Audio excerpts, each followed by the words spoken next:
요즘 우한 폐렴으로 인해서 많은 분들이 약간의 질병에 대한 전염에 대한 두려움들이 있는 것 사실입니다. 그래서 전부 다 마스크를 쓰고 다닌다든지 또 본인이 좀 감기에 걸렸거나 하면은 우리와 같이 이렇게 예배로 많은 분들이 모이는 데 있어서 부담스러워서 또 오지를 못하시는 그런 분들도 있을 것이라는 생각을 가지게 됩니다. 하나님께서 여러분과 또 우리 오늘 오지 못하신 모든 성도님들을 지켜주시고 강건하게 하시기를 소망합니다.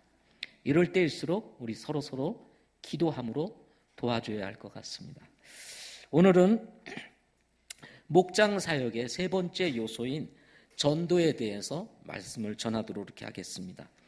따라서 오늘 말씀의 주제는 전도 명령이라는 제목으로 말씀을 나누도록 하겠습니다. 전도는 모든 예수 믿고 구원받은 성도들의 사명이면서 주님의 명령입니다.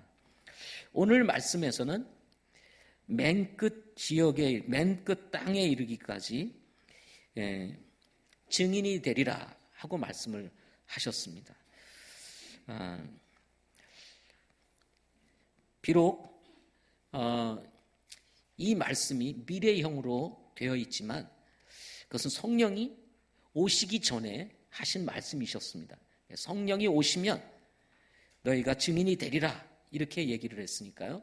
성령이 이미 오셨기 때문에 이 말씀을 우리가 지금은 읽을 때 증인이 되다 하고 읽는 것이 우리에게 있어서는 더 나은 말씀이라고 생각을 합니다.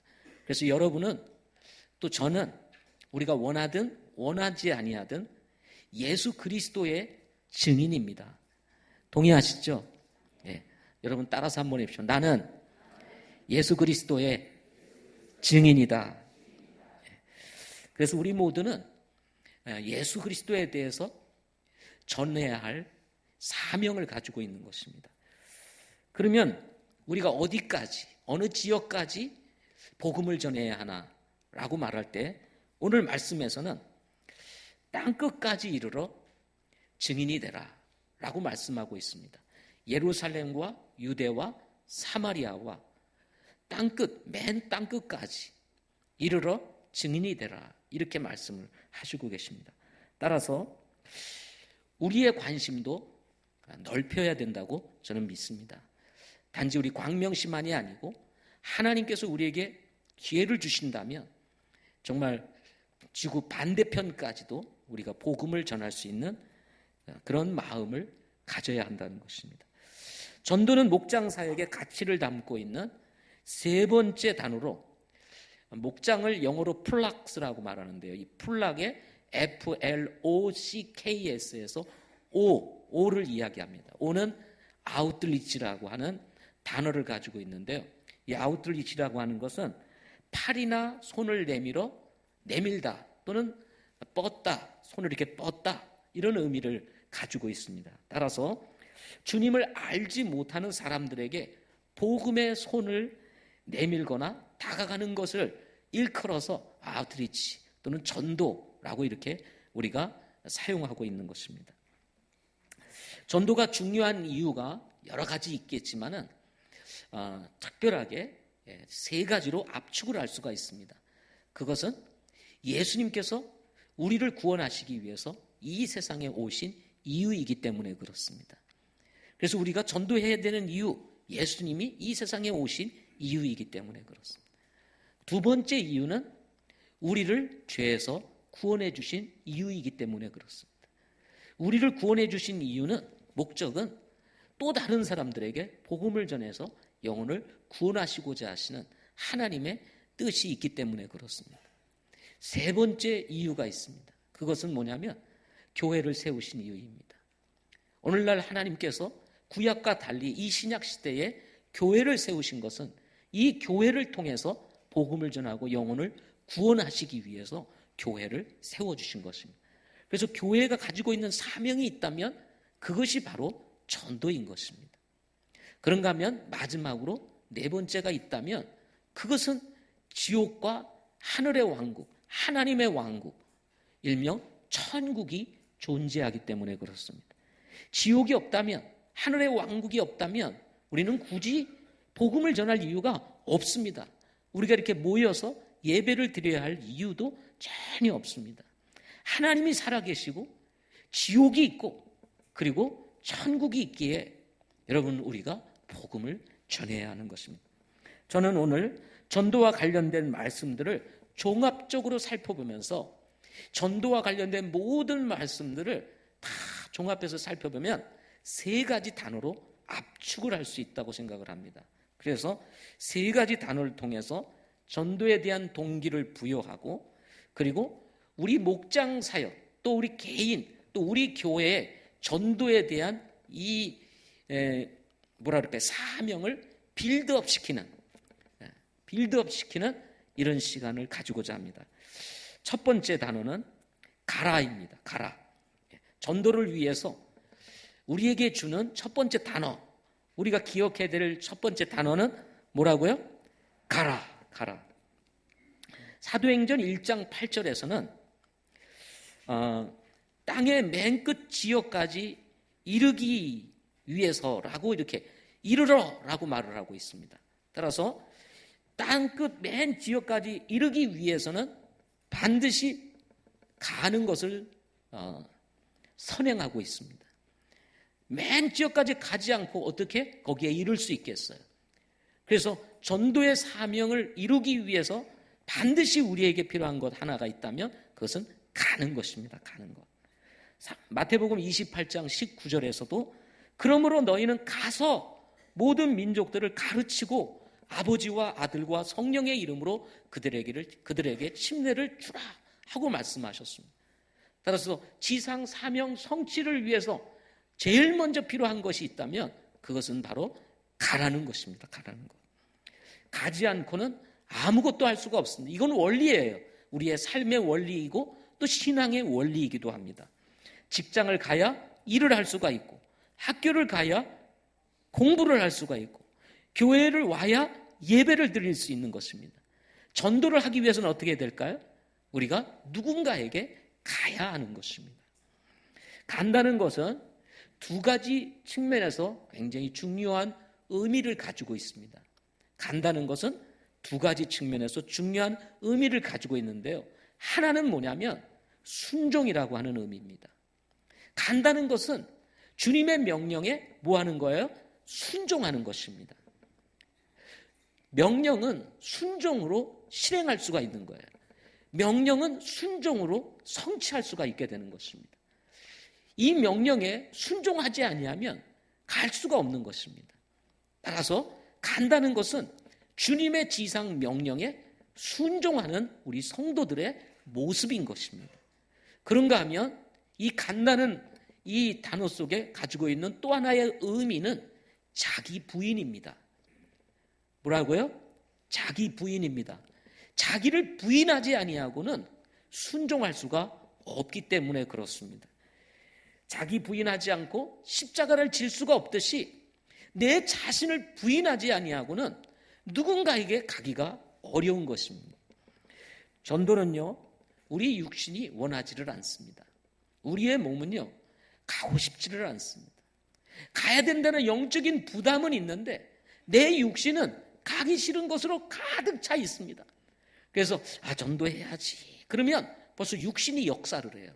뭐라고요? 가지마. 천천히 해. 나중에 해.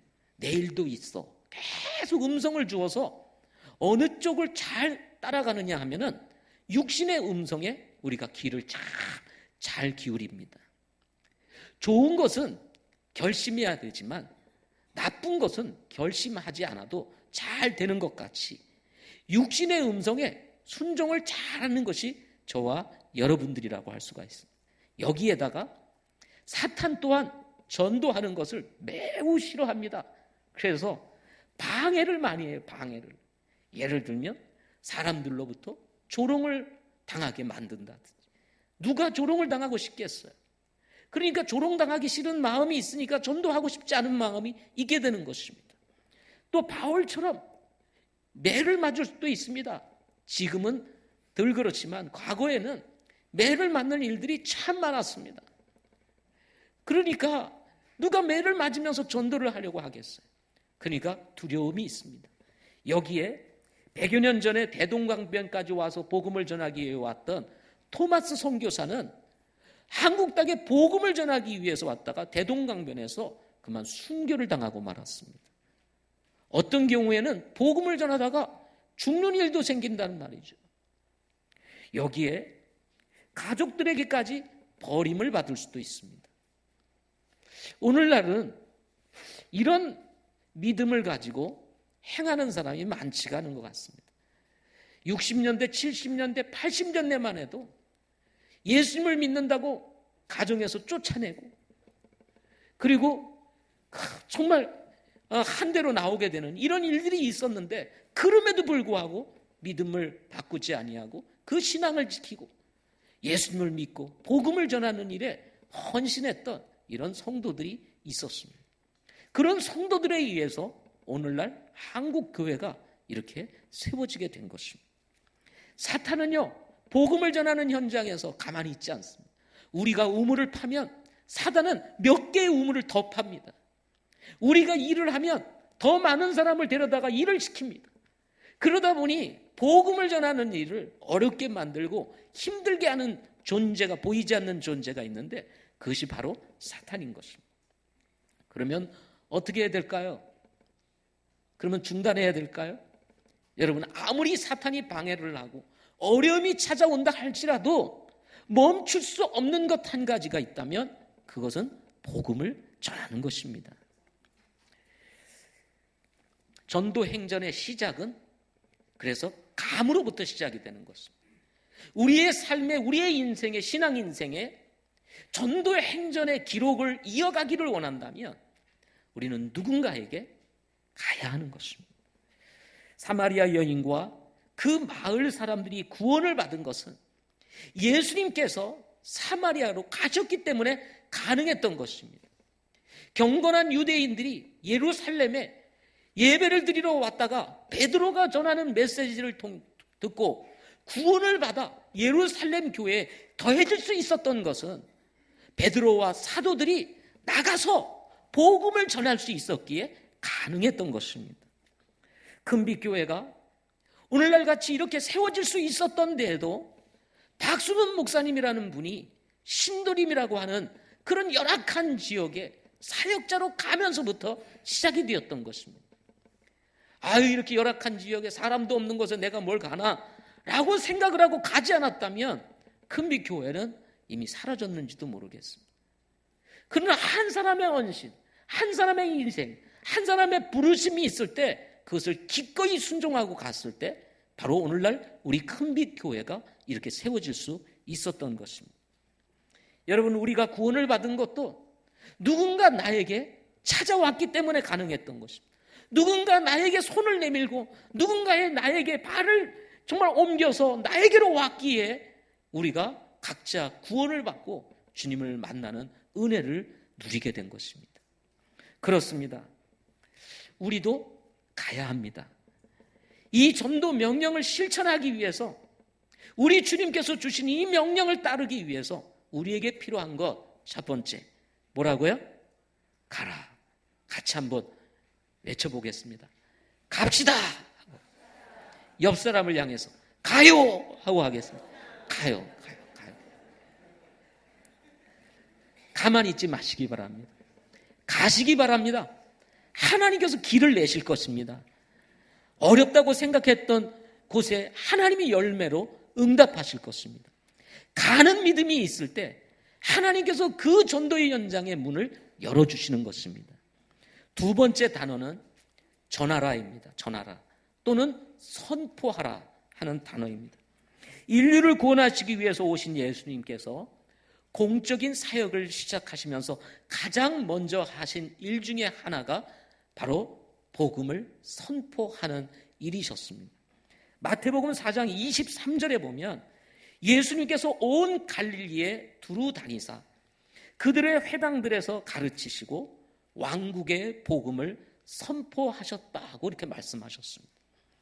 회당에 들어가서 아직 주님을 만나지 못했던 유대인들을 향해서 하나님의 말씀을 가르치시고 그리고 복음을 선포하셨다 그랬습니다.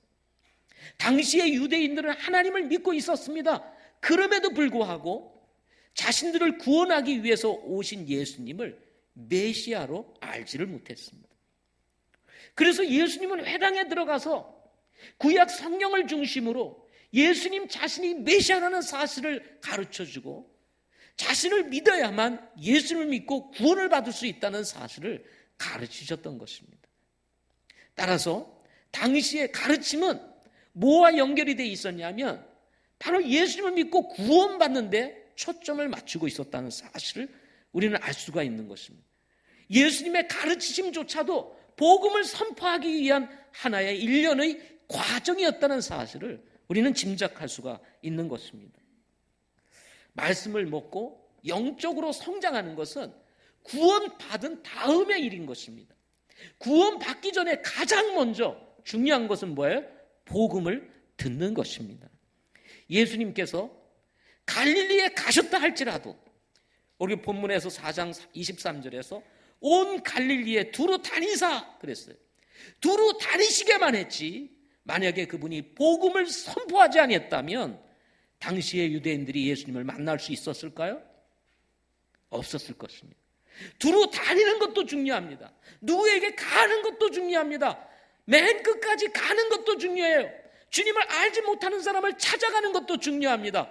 그러나 갔을 때 반드시 우리가 놓치지 말아야 될 것, 그것이 있다면 그것은 복음을 선포하는 것입니다. 복음을 전하는 것입니다. 가는 것 중요합니다.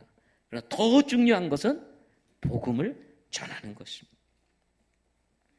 복음이라고 하는 것은 좋은 소식이라는 뜻을 가지고 있습니다. 여러분, 소식은 전해져야 하는 것입니다. 그래서 복음이 가지고 있는 특징 중에 하나가 있다면 그것은 전해져야 한다는 거예요. 복음이 전해지지 않으면 그 복음이 가지고 있는 능력은 나타날 수가 없습니다. 복음이 가지고 있는 능력이 뭐죠? 그것은 영혼을 구원하는 능력입니다. 믿는 모든 자를 구원하는 능력을 가지고 있는 복음이라 할지라도 이 복음이 전해지지 아니하면, 선포되어지지 아니하면 아무도 구원을 받을 수가 없는 것입니다. 그러므로 우리는 모두 책임을 가지고 있는 거예요. 예수 그리스도의 증인으로서 입을 열어서 그분이 메시아요, 그분이 우리의 구원자요, 우리의 인생의 주인이시라는 사실을 가르쳐줘야 하는 것입니다. 선포해야 되는 것입니다. 그분이 나를 위해 죽으시고 나를 위해서 장사 지낸 바 되었다가 나를 위해서 다시 살아나셨다는 이 사실을 선포함으로 영혼을 구원할 수가 있게 되는 것입니다. 디모데후서 4장 2절 말씀에 보면 말씀을 선포하라. 때에 맞든지 맞지 아니하든지 긴급히 하라. 모든 오래 참음과 교리로 책망하고 꾸짖고 권면하라 하고 말씀해 주고 있습니다. 이 말씀을 통해서 우리 몇 가지 이 말씀에서 강조하고 있는 것이 있습니다. 그것은 뭐냐면 말씀은 선포하라는 거예요.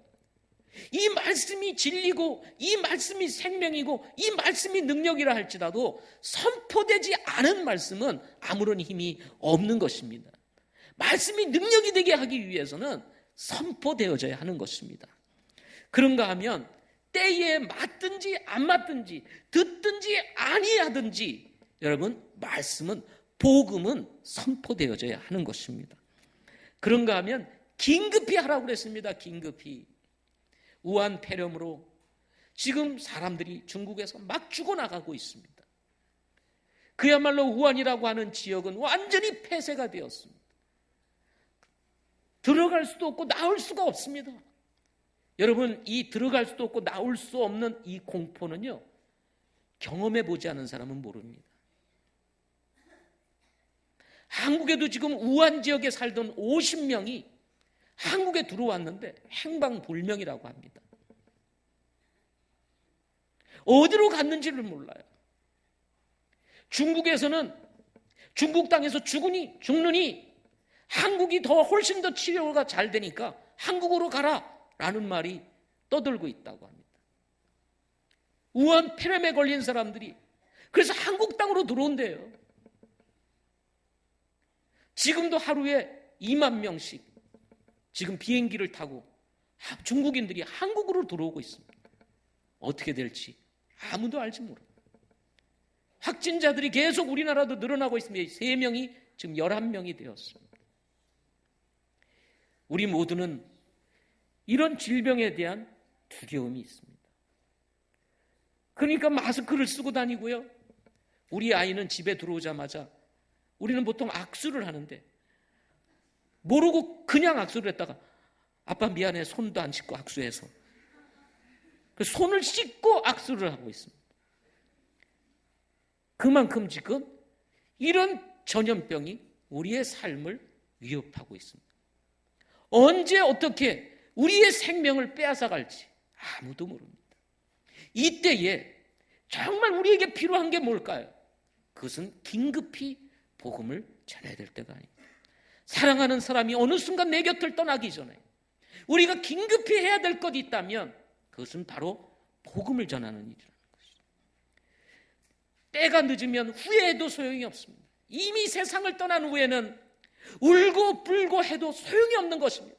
그러기 전에 기회가 있을 때 우리는 복음을 전해서 우리의 사랑하는 가족, 우리의 사랑하는 이웃을 그리스도께로 인도해야 하는 것입니다. 문제는 이게 말같이 쉬운 것이 아닙니다. 가라 얼마나 단순하고 쉬워요. 전하라 얼마나 쉬워요. 그런데 전하는 게 그리 쉬운가요? 가서 전하려면 입술이 달달달달 떨리고요. 열어야 되나 말아야 되나, 이걸 말해야 되나 말아야 되나 고민해야죠. 자, 이 복잡한 심경이 우리 안에 있습니다. 혹시 내가 말을 했다가 얻어맞는 거 아닌가? 거절당하는 게 아닌가? 조롱당하는 건 아닌가? 많은 생각이. 그래서 말을 하러 갔다가 복음을 전하러 갔다가 그냥 돌아가는 사람들도 있는 것도 사실입니다. 쉬울 것 같지만 쉽지 않은 것이 복음을 전하는 것입니다. 그래서 바울이 이렇게 이야기를 합니다. 골로새서 4장 3절에 말할 수 있는 문을 우리에게 열어주사 그리스도의 신비를 말하게 하실 것을 구하라 하고 말합니다. 여러분, 복음을 전하는데 망설임이 있으세요? 복음을 전하는 데 있어서 뭔가 여러분 두려움이 있으세요? 복음을 전하는 데 있어서 뭔가 여러분의 마음을 꽉 붙잡고 있는 게 있는가요? 그런 분들에게 바울이 주는 말씀이 있습니다. 바울을 통해서 주시는 하나님의 말씀, 그것은 뭐냐면 구하라 하는 것입니다. 말할 수 있는 문을 우리에게 열어주시도록, 전도의 문을 열어주시도록, 내가 누군가에게 다가가서 이 소중한 복음을 전할 수 있는 용기를 주시도록, 하나님은 우리의 후원자요, 우리의 힘이시요, 우리의 능력이시기 때문에 우리의 힘으로 할 수 없는 이 전도, 우리의 힘으로 할 수 없는 이 구령, 우리의 힘으로 할 수 없는 영혼을 지옥으로부터 건져내는 일, 하나님의 도움이 필요하기에 바울은 이것을 위해서 구하라 하고 말씀하시고 계십니다. 사랑하는 성도 여러분, 혹시 전도에 대해서 울렁거림이 있으세요? 그러면 기도하시기 바랍니다. 서로 기도해 주시기 바랍니다. 빌드업해서 서로 힘을 낼 수 있도록 기도로 후원해주고 증강시켜주고 격려해주고 세워줌으로 우리가 사는 곳곳에서 구령의 열매들, 전도의 열매들이 맺어지는, 우리의 목장 사역을 통해서 열매들이 맺어지는 이런 놀라운 역사들이 일어나기를 소망합니다. 이렇게까지 우리가 기도하면서 복음을 전해야 되는 이유가 어디에 있을까요? 바울은 고린도전서 9장 16절에서 이렇게 말씀하십니다.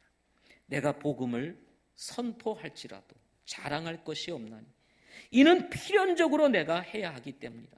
만일 내가 복음을 선포하지 아니하면 참으로 내게 화가 있으리로다 하고 말씀하십니다.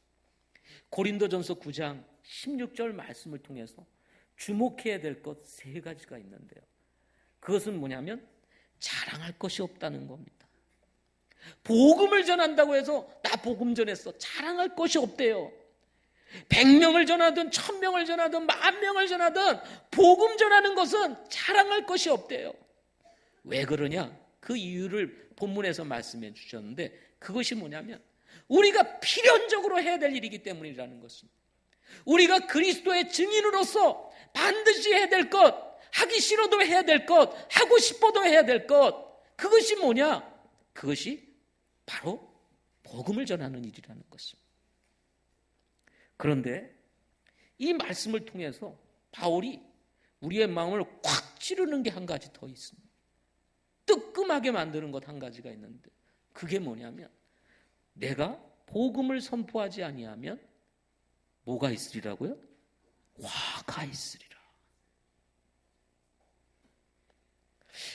우리는 복음을 전하지 않는다고 내가 화가 있을 것이라고 생각 안 하고 살아갑니다. 여러분 그렇게 살아오셨죠, 그죠? 근데 성경에 보면 복음을 전하지 아니하면 화가 있으리로다. 바울이 그렇게 얘기를 해요. 내가 복음을 선포하지 아니하면 내게 화가 있으리로다. 알면서도 전하지 않는 죄, 영혼이 지옥을 향해 가고 있다는 사실을 알면서도 전도하지 않는 죄, 그러므로 화가 있을 것이다. 저는 이 말씀을 저도 한번 새롭게 묵상을 하면서 내가 가지고 있는 문제가 뭘까? 하나님 앞에 가지고 있는 이런 소원과 기도 제목이 있는데 왜 하나님께서 이렇게 더디게 인도하실까? 여러 가지를 생각해 보았습니다.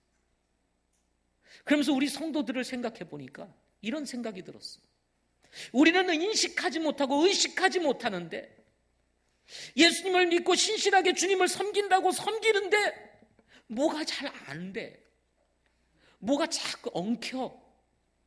뭐가 이렇게 딱 풀리지를 않아. 근데 그 이유가 뭔지를 모르겠어요. 혹시 우리가 마땅히 복음을 전해야 되는데도 복음을 전하지 않기 때문에 오는 문제는 아닐까 생각을 해보게 되었습니다. 사랑하는 성도 여러분, 혹시 이런 유익을 얻을 수 있는 기회가 있음에도 유익을 얻지 못하고 주님의 은혜를 입을 수 있음에도 입지를 못하는 이유가 혹시 우리가 복음을 전하지 않기 때문일 수 있다. 이런 것을 여러분 생각해 보셨어요? 2020년 큰빛 가족들 모두가 정말 빌드업 해야 되는 것 한 가지가 있다면 그것은 무엇보다도 전도일 것입니다. 우리 안에 누적된 영적인 부담을 내려놓고 복음을 전하는 기쁨을 우리 모두가 회복할 수 있기를 소망합니다. 좌절감, 뭔가 실족한 마음들, 실패 감정들을 다 내려놓고 정말 주님께서 우리에게 주신 이 전도 명령에 순종하는 기쁨을 되찾고 그리고 영혼 구령의 기쁨을 회복할 수 있는 우리 큰빛 가족들 될 수 있기를 원합니다. 개인적으로 뿐만 아니라 우리 목장 사역 안에서 영혼이 구원받고 더해짐으로 열매를 맺는 이 기쁨이 그것이 우리 교회로 더해져서 정말 우리 온 교회가 예수 믿고 구원받은 성도들로 인하여 기뻐하고 함께하는 이런 즐거움이 모두에게 있기를 소망합니다. 집에 불이 났는데 외칠까 말까 고민하는 것은 그 제정신이에요? 아니면 제정신이 아니에요? 그건 여러분들이 답하시기를 바랍니다. 불이 났는데 외칠까 말까 상담하러 왔어요. 되겠어요? 안 되겠어요? 그 상담할 문제가 아닙니다. 그죠? 불이 났는데 외칠까 말까 하나님 가서 기도해야 됩니까? 기도할 문제가 아닙니다. 이것은 순종해야 될 문제라는 거죠. 우리 모두가 전할 수 있기를 바랍니다. 마지막 세 번째, 주라입니다. 주라. 전도 명령은 침례를 주는 데까지 이어지는 것입니다. 물론 복음을 전하는 것만으로도 가치가 있습니다. 구령을 하면 더 좋을 것입니다. 그러나 하나님의 뜻은 전도를 하고 구령을 했다면 그 영혼이 침례를 받고 교회에 속하는 것입니다. 이게 하나님의 뜻이에요. 마태복음 28장 19절에서 침례를 주며 아버지와 아들과 성령의 이름으로 침례를 주라고 말씀하신 이유인 것입니다. 사도행전 2장 41절에서 그때에 그의 말을 기쁘게 받아들인 자들이 침례를 받음에 바로 그날에 3,000혼가량이 그들에게 더해지니라. 처음 교회인 예루살렘 교회, 예수님께서 세우셨던 예루살렘 교회를 통해서 교회의 기본적인 사역의 모델을 제시하면서 당시에 구원받은 사람들이 빠짐없이 침례에 순종하는 이 장면을 기록했던 이유도 바로 그럴 것입니다. 우리가 복음을 전해서 영혼을 구원했다면 그 영혼이 성경적인 침례에 순종함으로 교회에 속하는 것, 이것이 바로 주님의 뜻인 것입니다. 전도 명령은 첫째, 가는 것입니다. 둘째는 전하는 것입니다. 셋째는 주는 것입니다. 무엇을 주죠? 침례를 주는 것입니다. 그 다음은 가르쳐 지키게 하라고 마태복음 28장 20절에서 말씀해 주는데요. 가르쳐 지키게 하는 것은 가족이 되는 후에, 믿음의 가족이 되고 교회에 속한 이후에 양육을 하는 것입니다. 재생산을 위한 양육에 필요한 과정이에요. 하나님의 계획은 복음을 전해 영혼을 구령하는 것만이 아니라 침례를 주는 데까지, 이것이 전도의 사명이라는 사실을 말씀해 주고 있는 것입니다. 교회를 세운 목적인 것입니다. 따라서 예수님께서 침례를 받으심으로 자신께서 본을 보여주셨고, 또한 요한복음 3장 22절에 보면 예수님께서 제자들과 함께 침례를 베푸셨다는 사실을 통해서도 우리가 그 사실을 알 수가 있는 것입니다. 복음을 전해서 영혼이 구원받으면 침례를 주는 것입니다. 사도행전 2장 41절에서도 역시 똑같이 우리에게 그 사실을 가르쳐주고 있는 것입니다. 구원을 받은 사람이라면 누구나 침례를 받음으로 교회에 속해야 하는 것입니다. 아멘. 그것이 사는 길이에요. 그것이 믿음의 길을 가는 길인 것입니다.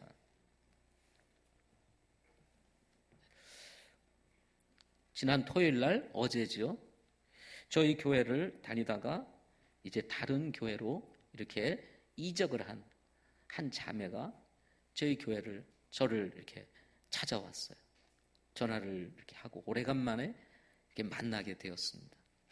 만나서 이런 얘기 저런 얘기 하다가 요즘은 교회를 잘 나가요? 하고 물어봤더니, 목사님, 그렇지 않아도 좀 얘기를 하려고 했는데 요즘 잘 안 나가요. 그러는 거예요. 그래서 신실한 자매인데 그래서 교회를 왜 안 나가냐? 나가야지. 그래서요, 제가 목사님 좀 쉬려고요. 그러는 거예요.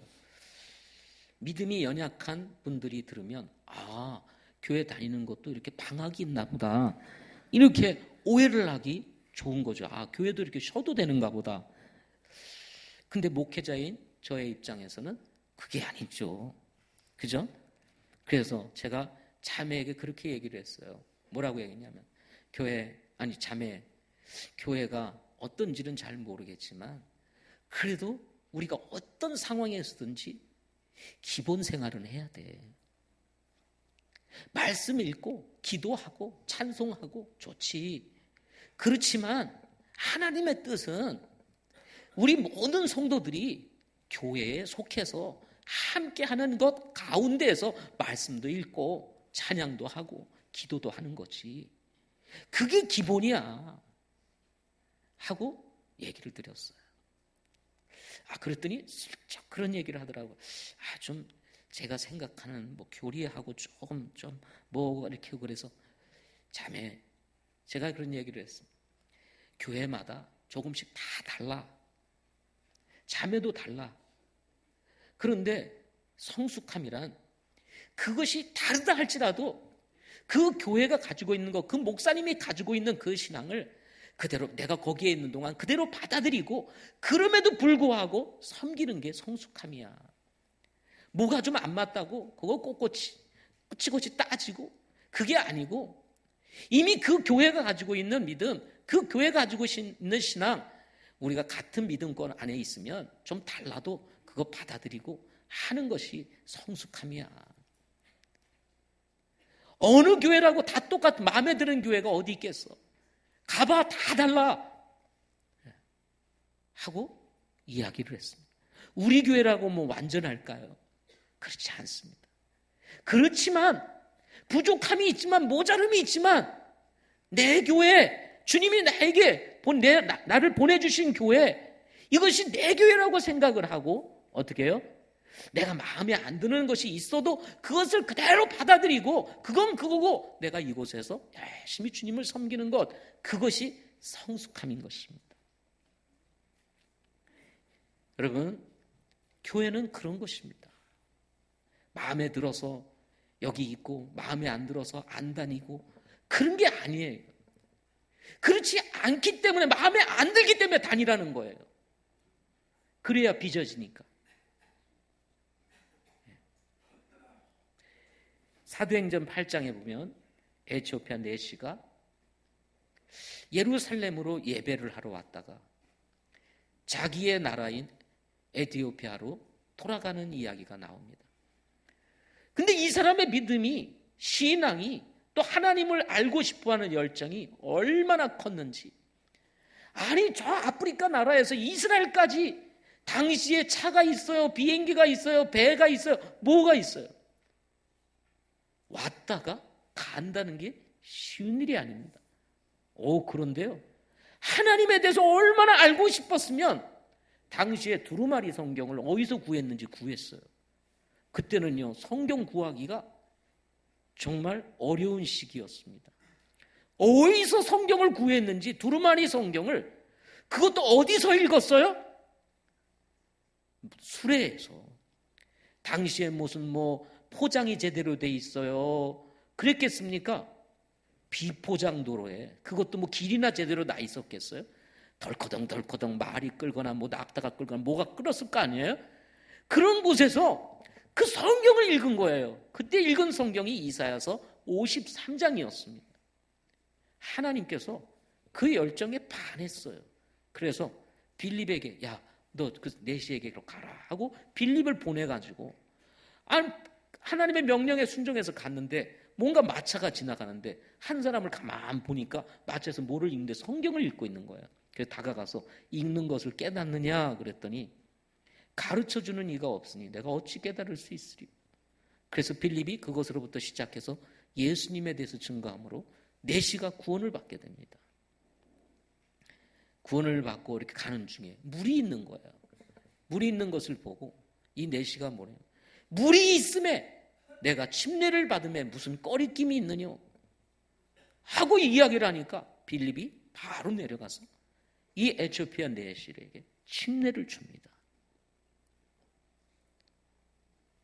에티오피아 내시는 어디로 가고 있었어요? 에티오피아로 가고 있었습니다. 침례를 받는다고 예루살렘 교회에 더해질까요? 이게 뭔가 좀 헷갈리지 않아요? 어차피 예루살렘 교회 못 다니니까 당신은 침례 받지 말고 그냥 가세요. 그래야 됩니까? 아니죠. 저는요, 제 믿음으로는 이 에티오피아 내시가 침례를 받음으로 저는 예루살렘 교회에 속했다고 믿고 있습니다. 몸은 비록 이디오피아에 가 있지만 그는 정확하게 침례를 받음으로 예루살렘 교회에 회원이 되었던 것입니다. 저는 그 이유를 성경에는 나오지 않지만 이렇게 추측합니다. 아프리카에서 복음화율이 가장 높은 나라가 이디오피아입니다. 살기는 힘들고 그야말로 어렵고 이디오피아 그럼 뭐죠? 완전히 말라서 굶어 죽어가는 아이들, 이런 상상이 떠오를 정도로 살기가 어려운 나라지만 그럼에도 불구하고 복음화율이 가장 높은 나라 중에 하나가 바로 이디오피아입니다. 많은 기독교 학자들이 이디오피아가 이렇게 복음화율이 높은 이유를 사도행전 8장을 근거로 해서 이야기를 합니다. 이디오피아 내시에 의해서 이디오피아에 복음이 전해졌을 것이라고 다들 하나같이 추측을 합니다. 그렇다면 당시에 국고를 맡았던 권력을 가지고 있는 이디오피아의 내시였습니다. 그는 지인도 많았고 그의 말을 듣는 사람도 많았을 것입니다. 당연히 그가 만난 예수님에 대해서 이디오피아에 돌아가서 전했을 것입니다. 그러나 누가 가르칠 사람이 없었어요. 가르쳐주는 사람도 없었습니다. 그러니 당연히 어떻게 했을까요? 저는 예루살렘 교회에 일꾼을 파송해달라고 요청했을 것이다. 빌립과 에디오피아 내시아의 관계는 특별했을 것이다. 이런 생각을 갖습니다.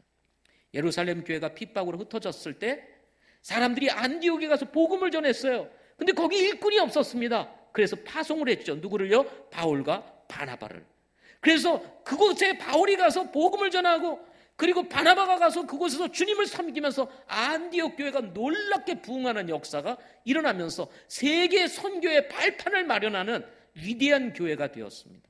마찬가지로 성경에는 나오지 않지만 틀림없이 예루살렘 교회와 이 내시는 교류를 하면서 예루살렘 교회가 일꾼을 파송해서 당시 이디오피아 내시에 통해서 예수님을 만난 사람들에게 또 말씀을 가르치는 일들을 하면서 이 아프리카 중에서도 가장 복음화율이 높은 나라가 되었을 것이라고 생각을 하는 거죠.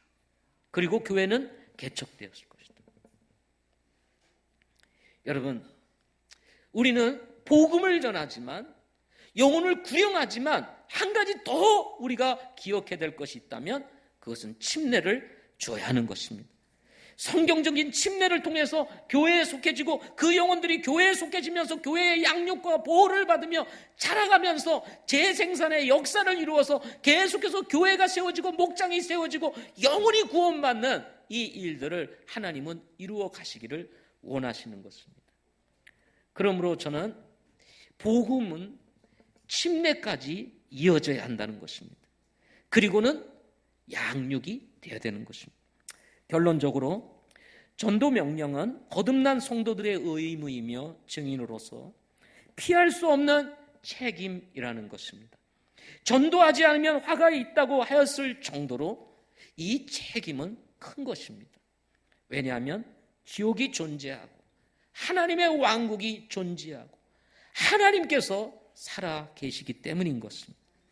이 사실을 아는 성도라면 가만히 있을 수가 없을 것입니다. 우리는 어떤 기회를 통해서든 복음을 전하는 증인이 되어야 되는 것입니다. 오렌 위어스비는 이렇게 이야기를 합니다. 당신이 그리스도인이 된 것은 누군가 당신에게 마음을 써 주었기 때문입니다. 이제 당신 차례입니다. 당신이 그리스도인이 된 것은 누군가 당신에게 마음을 써 주었기 때문입니다. 이제는 우리가 누군가에게 손을 내밀어야 할 때라는 거죠. 기독교 상담가로 유명한 폴 트리니에는 우리가 할 일은 다른 사람들에게 전염될 정도로 그리스도와 친밀한 인격적 교제를 나누며 사는 것입니다 라고 말씀을 했습니다. 전도를 앞에 두고 우리에게 필요한 것은 전도할 수 있는 영향력입니다. 전도할 수 있는 역량이 우리에게 있어야 됩니다. 그러기 위해서 폴 트리니에는 다른 사람에게 전염시킬 정도로 주님과 친밀한 관계를 가져야 된다고 말씀하고 있습니다. 그렇습니다. 지금 우리에게 필요한 것 전도입니다. 그렇지만 전도에 앞서서 더 중요한 것은 주님과의 친밀한 관계입니다. 우리가 주님과 친밀한 관계를 가지기 시작하고 그 주님이 어떤 분이신지를 알게 되고 그 주님의 마음이 어떠한지를 알게 되면 자연스럽게 우리는 전도에 대하여 순종하는 길로 나갈 수가 있게 되는 것입니다. 다른 사람에게 전염시킬 수 있는 강력한 능력이 지금 우리에게 필요한 것입니다.